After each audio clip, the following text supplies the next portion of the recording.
ಎಲ್ರಿಗೂ ನಮಸ್ಕಾರ ಬಸ್ಸು welcome back to Sagar stories. ಮಗ ಪ್ರೆಸ್ ಕಾನ್ಫರೆನ್ಸಲ್ಲಿ ಏನೇನು ಆಯಿತು ಎಲ್ಲದಕ್ಕೂ ಕೂಡ ಕ್ಲಾರಿಟಿನ ಕೊಟ್ಟಿದ್ರೆ ಏನಕ್ಕೆ E50ನ ಸೆಲೆಕ್ಟ್ ಮಾಡಿದ್ದೀವಿ ಅಂತ.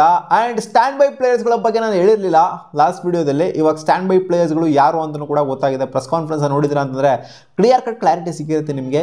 ಏನೇನಕ್ಕೆ ಈ ಪ್ಲೇಯರ್ಗಳನ್ನ ಸೆಲೆಕ್ಟ್ ಮಾಡಿದರೆ, ಏನೇನಕ್ಕೆ ಈ ಪ್ಲೇಯರ್ಗಳನ್ನ ಬಿಟ್ಟಿದ್ದಾರೆ ಅಂತ ಕ್ಲಿಯರ್ ಕಟ್ ಕ್ಲಾರಿಟಿನ ಕೊಟ್ಟಿದ್ದಾರೆ. ಅವರ ಪರವಾಗಿ ಅಂದರೆ ಅವ್ರ ವಿವೇಚನೆಗೆ ತಕ್ಕಂಥ ಕ್ಲಾರಿಟಿನ ಅವ್ರು ಕೊಟ್ಟಿದ್ದಾರೆ. ಸ್ಕ್ವಾಡ್ ನೋಡ್ಬಿಟ್ಟು ಸ್ವಲ್ಪ ಜನ ಕಾಮೆಂಟ್ ಸೆಕ್ಷನ್ ಆಗ್ತಾ ಇದ್ದಾರೆ, ಏನು ಗುರು ಡುಬಾಕಿದ್ದಂಗೆ ಐತೆ ಅಂತ ಸ್ವಲ್ಪ ಜನ, ಇಲ್ಲ ಗುರು ಚೆನ್ನಾಗೈತೆ ಅಂತ ಒಂದು ಸ್ವಲ್ಪ ಜನ, ಇಲ್ಲ ಗುರು ಚೆನ್ನಾಗೈತೆ ಬಟ್ ಆದ್ರೆ ಇನ್ನೊಂದು ಸ್ವಲ್ಪ ಬೆಟ್ರಾಗೆ ಪ್ರಿಪೇರ್ ಮಾಡ್ಬೋದಾಗಿತ್ತು, ಇಲ್ಲ ಗುರು ಚೆನ್ನಾಗೈತೆ ಬಟ್ ಆದರೂ ಏನೋ ಫೇವ್ರಿಟಿಸಮ್ ನಡೀತಾ ಇದೆ, ಈ ಪ್ಲೇಯರ್ನ ಪುಷ್ ಮಾಡೋದಕ್ಕೆ ನೋಡ್ತಾ ಇದ್ದಾರೆ ಅನ್ನೋ ಥರ ಕಮೆಂಟ್ ಸೆಕ್ಷನಲ್ಲಿ ಡಿಫ್ರೆನ್ಸ್ ಆಫ್ ಒಪಿನಿಯನ್ ಅಂತೂ ನಡೀತಾ ಇದೆ. ಹೌದು, ಡಿಫ್ರೆನ್ಸ್ ಆಫ್ ಒಪಿನಿಯನ್ ಅಂತೂ ಇದ್ದಿದ್ದೇನೆ. ಎಲ್ಲರನ್ನೂ ಸ್ಯಾಟಿಸ್ಫೈ ಮಾಡೋಕ್ಕಾಗಲ್ಲ ಅಜಿತ್ ಅಗರ್ಕರಲ್ಲಿ. ಯಾರನ್ನೂ ಎಲ್ಲರನ್ನೂ ಸ್ಯಾಟಿಸ್ಫೈ ಮಾಡೋಕ್ಕಾಗಲ್ಲ. ಎಂಥ ಮಸ್ತಾಗಿದ್ರು ಸ್ಕ್ವಾಡು ಏನೋ ಸ್ವಲ್ಪ ಮಿಸ್ಸಿಂಗ್ ಅನ್ನೋ ಥರ ಖಂಡಿತ ಇದ್ದೇ ಇರುತ್ತೆ. ಅದೇ ಹೇಳೋದು ಡಿಫ್ರೆನ್ಸ್ ಆಫ್ ಒಪಿನಿಯನ್ ಅಂತ. ಇವಾಗ ಅಜಿತ್ ಅಗರ್ಕರ್ ಅವರು ಜೊತೆಗೆ ಸೂರ್ಯಕುಮಾರ್ ಯಾದವ್ ಅವರು ಪ್ರೆಸ್ ಕಾನ್ಫರೆನ್ಸಲ್ಲಿ ಕೂತ್ಕೊಂಡು ಉತ್ತರನ ಕೊಟ್ಟಿದ್ರೆಲ್ಲ ನಮ್ಮೆಲ್ಲ ಕ್ವಶನ್ಗಳಿಗೆ. ಮುಖ್ಯವಾಗಿ ಶ್ರೇಯಸ್ ಅಯ್ಯರು ಲಾಸ್ಟ್ ಸೀಸನ್ ನೋಡ್ತು ಅಂದರೆ 24 ಸೀಸನ್ ನೋಡ್ತು ಅಂತಂದರೆ ಚಾಂಪಿಯನ್ನು IPL ಅಲ್ಲಿ, ಜೊತೆಗೆ ಡೊಮ್ಯಾಸ್ಟಿಕಲ್ಲೂ ಕೂಡ ಸಯಾದ್ ಮುಷ್ತಾಕಲ್ಲೂ ಕೂಡ ಮಸ್ತ್ ಪ್ರದರ್ಶನ, ಜೊತೆಗೆ ಟೀಮ್ನು ಕೂಡ ಸಾಕಾಗಿ ಲೀಡ್ ಮಾಡಿದ್ದಂಥವ್ರು, ಜೊತೆಗೆ ಇಲ್ಲೂ ಕೂಡ IPL ಅಲ್ಲಿ ಮತ್ತೆ ಬ್ಯಾಕ್ ಟು ಬ್ಯಾಕ್ ಸೀಸನ್ಸು ಫೈನಲ್ಸ್ಗೆ ಕರ್ಕೊಂಡು ಹೋಗಿದ್ದಂಥ. ಆ್ಯಂಡ್ ಇಂಡಿವಿಜುವಲ್ ಪರ್ಫಾರ್ಮೆನ್ಸ್ನು ಕೂಡ ಹಂಗೆ ನೋಡೋಕೆ ಹೋಯ್ತು ಅಂದರೆ ಚೆನ್ನಾಗೇ ಇತ್ತು ಶ್ರೇಯಸ್ ಅಯ್ಯರ್. ಏನಕ್ಕೆ ಇವ್ರನ್ನ ಸೆಲೆಕ್ಟ್ ಮಾಡಿಲ್ಲ, ಇವ್ರಿಗೆ ವೈಸ್ ಕ್ಯಾಪ್ಟನ್ಸಿನ ಹಂಗೆ ನೋಡೋಕೆ ಹೋಯ್ತು ಅಂದರೆ ಇವ್ರನ್ನ ಸೆಲೆಕ್ಟ್ ಮಾಡ್ಬಿಟ್ಟು ಇವ್ರಿಗೆ ವೈಸ್ ಕ್ಯಾಪ್ಟನ್ಸಿನ ಕೊಡ್ಬೇಕು ನೀವು ಅನ್ನೋ ಥರ ಕ್ವಶನು ಬಂದಾಗ ಕೊಟ್ಟಿರುವಂಥ ಉತ್ತರ ಇದು. ಇಲ್ಲಿ Shubman Gill last T20 world cup ಆದ ನಂತರ ಅವರು ಕೂಡ ವೈಸ್ ಕ್ಯಾಪ್ಟನ್ ಆಗಿದ್ದರು ಇಂಡಿಯನ್ ಟೀಮಿಗೆ. ಅಂದರೆ T20s ಅಂತ ಬಂದಾಗ ಸೂರ್ಯಕುಮಾರ್ ಯಾದವ್ ಅವರ ಕ್ಯಾಪ್ಟನ್ಸಿಲಿ ಇವರು ಕೂಡ ವೈಸ್ ಕ್ಯಾಪ್ಟನ್ಸಿನ ನಿಭಾಯಿಸಿದ್ರು. ಏನು ಫಾರ್ ದ ಫಸ್ಟ್ ಟೈಮ್ ಇವರು ವೈಸ್ ಕ್ಯಾಪ್ಟನ್ಸಿನ ನಿಭಾಯಿಸ್ತಾ ಇಲ್ಲ, ಇಲ್ಲಿ ಇವ್ರು ನಿಭಾಯಿಸಿದ್ರು ಆಲ್ರೆಡಿ ಹಿಂದೆ. ನಾವು ಅದಕ್ಕೋಸ್ಕರ ಇವರಿಗೆ ಅಲ್ಲಿ ಸ್ವಲ್ಪ ಬ್ಯುಸಿ ಆಗಿದ್ದು ಅಷ್ಟೇ, ODI ಮತ್ತು ಟೆಸ್ಟ್ ಅಂತ ಅಂದ್ಕೊಂಡು ಸ್ವಲ್ಪ ಬ್ಯುಸಿ ಆಗಿದ್ರು. ಇವಾಗ ಸ್ವಲ್ಪ ಬಿಡುವಾಗಿದ್ದಾರೆ, ಅದಕ್ಕೆ ಕರ್ಕೊಂಬಂದ್ಬಿಟ್ಟು ಇವ್ರಿಗೆ ವೈಸ್ ಕ್ಯಾಪ್ಟನ್ಸಿನ ಕೊಡ್ತಾ ಇದ್ದೀವಿ. ಇಲ್ಲಿ ಶ್ರೇಯಸ್ ಅಯ್ಯರ್ದು ಏನೂ ತಪ್ಪಿಲ್ಲ,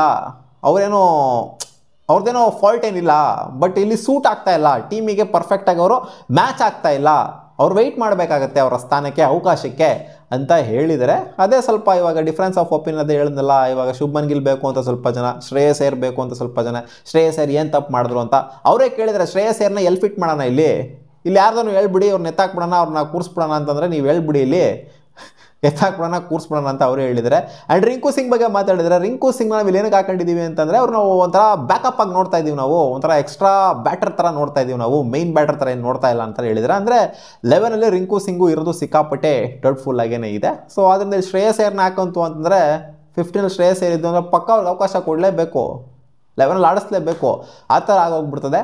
ಅದಕ್ಕೋಸ್ಕರ ಶ್ರೇಯಸ್ ಅಯ್ಯರ್ನ ಹಾಕೊಂಡಿಲ್ಲ ಅಂತ ಒಂದು ಕ್ಲಾರಿಟಿನ ಅಜಿತ್ ಅಗರ್ಕರ್ ಅವರು ಕೊಟ್ಟಿದ್ದಾರೆ. ಇನ್ನು ಯಶಸ್ವಿ ಜೈಸ್ವಾಲ್ ಏನಕ್ಕೆ ಹಾಕೊಂಡಿಲ್ಲ ಅಂತಂದರೆ, ಅಭಿಷೇಕ್ ಶರ್ಮಾ ಮತ್ತು ಯಶಸ್ವಿ ಜೈಸ್ವಾಲ್ ಅಂತ ಬಂದಾಗ ಇಬ್ಬರದು ಸ್ಟ್ಯಾಟ್ಸು ಸಿಮಿಲರ್ ಆಗಿದೆ. ಬಟ್ ಈ ಕಡೆಯಿಂದ ಎರಡು ಕಡೆಯಿಂದನೂ ಕೂಡ ಅಂದರೆ ಬೇರೆ ಬೇರೆ ಫಾರ್ಮ್ಯಾಟಲ್ಲಿ ಅವಕಾಶ ಸಿಗ್ತಾ ಇದೆ ಯಶಸ್ವಿ ಜೈಸ್ವಾಲ್ಗೆ. ಈ ಕಡೆ ಒಂದನ್ನೇ ನಂಬ್ಕೊಂಡು ಕೂತ್ಕೊಂಡಿದ್ದಾರೆ ಅಭಿಷೇಕ್ ಶರ್ಮಾ ಅವರು. ಆ ಥರ ಏನು ಅನುಕಂಪದ ಆಧಾರದ ಮೇಲೇನು ಕೊಡ್ತಾ ಇಲ್ಲ. ಬಟ್ ಅಭಿಷೇಕ್ ಶರ್ಮಾ ಬಂದ್ಬಿಟ್ಟು ಬೌಲಿಂಗು ಕೂಡ ಹಾಕುವಂಥ ಎಬಿಲಿಟಿ ಇದೆ. ಯಶಸ್ವಿ ಜೈಸ್ವಾಲ್ ಒಂಥರ 1 ಡೈಮೆನ್ಷನಲ್ ಆಗೋಗ್ಬಿಡ್ತಾರೆ, ಈ ಕಡೆಯಿಂದ ಬೇಕಾದ್ರೆ ನಾವು 2 ಡೈಮೆನ್ಷನಲ್ ಆಗಿ ತೊಗೊಂಬರ್ಬೋದು ಅಂತ ಸ್ವಲ್ಪ ಇನ್ ಹ್ಯಾಂಡ್ ಸ್ವಲ್ಪ ಏನಾದ್ರು ಕೈ ಚಲಕ ಸ್ವಲ್ಪ ತೋರಿಸುವಂಥ ಅಬಿಲಿಟಿ ಇರೋದ್ರಿಂದ ನಾವಿಲ್ಲಿ ಅಭಿಷೇಕ್ ಶರ್ಮಾ ಜೊತೆಗೆ ಹೋಗಬೇಕಾಗತ್ತೆ ಅಂತ ಕ್ಲಾರಿಟಿನ ಕೊಟ್ಟಿದ್ದಾರೆ. ಆ್ಯಂಡ್ ಇಲ್ಲಿ ಸಿರಾಜ್ ಅಣ್ಣನ ಬಗ್ಗೆ ಡಿಸ್ಕಸ್ಸೇ ಆಗಿಲ್ಲ. ಇಲ್ಲಿ ಸಿರಾಜ್ ಅಣ್ಣಂದು ಯಾರು ಮ್ಯಾಟ್ರ್ ಎತ್ತೇ ಇಲ್ಲ. ಸಿರಾಜ್ ಅಣ್ಣ ಬೇಕು ಅಂತೆಲ್ಲ ಸ್ವಲ್ಪ ಜನ ಕೇಳ್ತಾ ಇದ್ರಲ್ಲ, ಸಿರಾಜ್ ಅಣ್ಣ ಇಲ್ಲಿ ಸ್ಟ್ಯಾಂಡ್ ಬೈ ಪ್ಲೇಯರಲ್ಲೂ ಇಲ್ಲ. ಆ್ಯಂಡ್ ಸ್ಟ್ಯಾಂಡ್ ಬೈ ಪ್ಲೇಯರ್ ಬಗ್ಗೆ ಮಾತಾಡಿದ್ದಾರೆ, ಯಾರನ್ನ ಸ್ಟ್ಯಾಂಡ್ ಬೈ ಪ್ಲೇಯರ್ ಆಗಿ ಇಟ್ಕೊಂಡಿರೋಂಥ ಪ್ರಸಿದ್ಧ ಕೃಷ್ಣ, ಧ್ರುವ್ ಜುರಲ್ಲು, ವಾಷಿಂಗ್ಟನ್ ಸುಂದರು, ಯಶಸ್ವಿ ಜೈಸ್ವಾಲು, ರಿಯಾನ್ ಪರಾಗ್, ಈ 5 ಜನನ ಸ್ಟ್ಯಾಂಡ್ ಬೈ ಪ್ಲೇಯರ್ ಆಗಿ ಇಟ್ಕೊಂಡಿದ್ದಾರೆ. ಅಂದರೆ ಇವರೇನು ಟ್ರಾವೆಲ್ ಮಾಡೋದಿಲ್ಲ, ದುಬೈಗೇನು ಹೋಗೋದಿಲ್ಲ ಇವರು.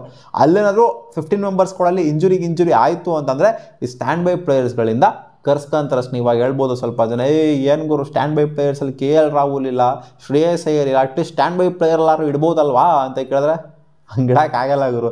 ಸ್ಟ್ಯಾಂಡ್ ಬೈ ಪ್ಲೇಯರ್ಸ್ ಅಂತ ಅಂದರೆ ಒಂದು ಸ್ವಲ್ಪ ಕಮ್ಮಿ, ಒಂಥರ ಸ್ಟ್ಯಾಂಡರ್ಡ್ಸ್ ಒಂದು ರೇಂಜಿಗೆ ಇವಾಗ ಬರ್ತಾ ಇರೋವಂಥವ್ರು, ಒಂಥರ ಸ್ಟ್ಯಾಂಡರ್ಡ್ಸ್ ಒಂದು ಸ್ವಲ್ಪ ನ್ಯೂಟ್ರಲ್ ಆಗಿರೋವಂಥವ್ರು.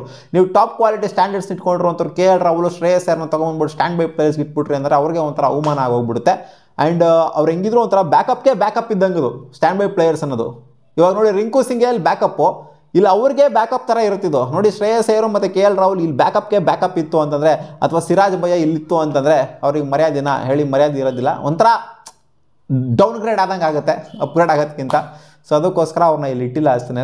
ನಾವು ಅವ್ರು ಯಾಕಿಲ್ಲ ಇವ್ರು ಯಾಕಿಲ್ಲ ಅಂತ ಅನ್ಕೊಳ್ಳೋದು ತಪ್ಪಾಗುತ್ತೆ. ಇಲ್ಲಿ ಸ್ಟ್ಯಾಂಡ್ ಬೈ ಪ್ಲೇಯರ್ಸಲ್ಲಿ ಇದ್ರೆ ಮೇನ್ ಸ್ಕ್ವಾಡಲ್ಲೇ ಇರಬೇಕು ಅವರು ಅಂತಂತ ಹೆಸರುಗಳು, ಇಲ್ಲಾಂದ್ರೆ ಸ್ಟ್ಯಾಂಡ್ ಬೈ ಪ್ಲೇಯರ್ಸ್ ಎಲ್ಲ ಇರಬಾರ್ದು ಅವರು. ಕ್ಲಾರಿಟಿ ಕೊಟ್ಟಿರೋದೇನು ಗೊತ್ತಾ, ಯಾವುದೇ ಪ್ಲೇಯರು ಇಂಜುರಿಯಿಂದ ಮಿಸ್ ಔಟ್ ಆಗ್ತಾ ಇಲ್ಲ, ನಮಗೆ ಬೇಕಾಗಿರುವಂಥ ಪ್ಲೇಯರ್ ಇಂಜುರಿಯಿಂದ ಮಿಸ್ ಔಟ್ ಆಗ್ತಿಲ್ಲ, ಜೊತೆಗೆ ಯಾವುದೇ ರೆಸ್ಟ್ನ ಯಾವುದೇ ಪ್ಲೇಯರಿಗೆ ನಾವು ಕೊಟ್ಟಿಲ್ಲ. ಇವಾಗ ಈ ಪ್ಲೇಯರಿಗೆ ರೆಸ್ಟ್, ಇವಾಗ ಸಿರಾಜ್ ಅಣ್ಣಂದು ರಿಲೇಟೆಡ್ ಸ್ವಲ್ಪ ರೂಮರ್ಸ್ಗಳು ಹರಿದಾಡ್ತು, ಸಿರಾಜ್ ಅಣ್ಣಂಗೆ ರೆಸ್ಟ್ ಕೊಟ್ಟಿದ್ದಾರೆ ಅಂತ. ರೆಸ್ಟ್ ಇಷ್ಟೆಲ್ಲ ನಾವು ಯಾವ ಪ್ಲೇಯರ್ಗೂ ಕೊಟ್ಟಿಲ್ಲ. ನಾವು ಅಂದ್ಕೊಂಡಿದ್ದಂಥ 15ನಲ್ಲಿ ಎಲ್ಲರೂ ಕೂಡ, ಅಂದರೆ ನಾವು ಅಂದ್ಕೊಂಡಿದ್ದಂಥ ಒಂದು 20 ಜನ ಅಂದ್ಕೊಂಡಿದ್ವಿ, ಅದರಲ್ಲಿ ಎಲ್ಲರೂ ಕೂಡ ಫಿಟ್ ಇದ್ರು, ಎಲ್ಲರೂ ಕೂಡ ಎಲಿಜಿಬಲ್ ಇದ್ರು, ಯಾರಿಗೂ ರೆಸ್ಟ್ ಇಷ್ಟೆಲ್ಲ ಏನು ಬೇಕಿರಲಿಲ್ಲ. ಆದರೆ ನಾವು ಈ 15ನ ಫ್ರೇಮ್ ಮಾಡಿದ್ದೀವಿ. ಇವಾಗ ಸಿರಾಜ್ ಅಣ್ಣಂಗೆ ರೆಸ್ಟು ಇಷ್ಟು ಎಲ್ಲ ಏನೋ ಕೊಟ್ಟಿಲ್ಲ, ಅವರನ್ನು ಸ್ವಲ್ಪ ಡ್ರಾಪ್ ಮಾಡಿದರೆ ಅಷ್ಟೇ, ಸೂಟಬಲ್ ಆಗೋದಿಲ್ಲ ಅಂತ ಹರ್ಷಿತ್ ರಾಣಾನ ಎಳ್ಕೊಂಬಂದು ಕೂರಿಸ್ಕೊಂಡಿದ್ದಾರೆ. ಸಿರಾಜ್ ಅಣ್ಣ ಅವ್ರು ಇರ್ತಾರೆ ಅಂತ ನಾನು ಅಂದ್ಕೊಂಡಿದ್ದೆ. ಬಟ್ ಇರಲಿ ಪರವಾಗಿಲ್ಲ. ಪ್ರಸಿದ್ಧ ಕೃಷ್ಣಗೂ ಕೂಡ ಹಂಗೆ ನೋಡೋಕೆ ಕಾಂಪಿಟೇಷನ್ ಇತ್ತು, ಹರ್ಷಿತ್ ರಾಣಾಗೂ ಪ್ರಸಿದ್ಧ ಕೃಷ್ಣ, ಅದಕ್ಕೋಸ್ಕರ ಪ್ರಸಿದ್ಧ ಕೃಷ್ಣ ಸ್ಟ್ಯಾಂಡ್ ಬೈ ಪ್ಲೇಯರ್ ಆಗಿ ಇಟ್ಟಿರುವಂಥದ್ದು. ಸೊ ಇದಿಷ್ಟು ಕ್ಲಾರಿಟಿನ ಕೊಟ್ಟಿದ್ರೆ, ಏನಕ್ಕೆ ಶ್ರೇಯಸ್ ಅಯ್ಯರ್ ಇಲ್ಲ, ಏನಕ್ಕೆ ಯಶಸ್ವಿ ಜಯಸ್ವಾಲ್ ಇಲ್ಲ, ಜೊತೆಗೆ ಏನಕ್ಕೆ ರಿಂಕು ಸಿಂಗ್ನ ಹಾಕೊಂಡ್ರು ಅನ್ನೋದು ರಿಲೇಟೆಡ್.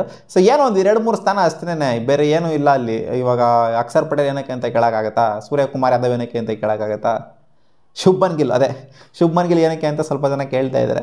ಸೊ ಅದಕ್ಕೆ ಕ್ಲಾರಿಟಿನ ಕೊಟ್ಟಿದ್ದಾರೆ ಅಷ್ಟೇ. ಶುಭ್ಮನ್ ಗಿಲ್ ಮುಂಚೆನೇ ವೈಸ್ ಕ್ಯಾಪ್ಟನ್ ಆಗಿದ್ರು, ಮುಂಚೆನೇ ಟೀಮಲ್ಲಿದ್ದರು. ಸೊ ಇವಾಗೂ ಕೂಡ ಸಖತ್ತಾಗಿ ಆಡಿದ್ದಾರೆ, ಅದಕ್ಕೋಸ್ಕರ ಎಳ್ಕೊಂಬಂದು ಕೂರಿಸಿದ್ದೀವಿ ಇಲ್ಲಿ ಅಂತ ಕ್ಲಾರಿಟಿ ಕೊಟ್ಟಿದ್ದಾರೆ. ಸೊ ನಿಮಗೇನು ಅನಿಸ್ತು, ನೋಡಿದ್ರಾ ಅಂತ ಅಂದ್ಕೊಂಡಿದ್ರಿ ಪ್ರೆಸ್ ಕಾನ್ಫರೆನ್ಸ್? ಹೋಪ್ಫುಲಿ ಕಾಮೆಂಟ್ ಸೆಕ್ಷನಲ್ಲಿ ಹಾಕಿ. ಹಾನೆಸ್ಟಾಗಿ ನಿಮ್ಗೆ ಏನು ಅನಿಸ್ತು, ಒಂಥರ ನಿಮ್ಗೇನಾದ್ರು ಬಯಾಸ್ಟ್ ಅನ್ನಿಸ್ತಾ ಶುಭ್ಮನ್ ಗಿಲ್ ವಿಚಾರದಲ್ಲಿ, ಶ್ರೇಯಸ್ ಅಯ್ಯರ್ ಮತ್ತು ಶುಭ್ಮನ್ ಗಿಲ್ ವಿಚಾರದಲ್ಲಿ? ಕಾಮೆಂಟ್ ಸೆಕ್ಷನಲ್ಲಿ ಹಾಕಿ. ಬಾ.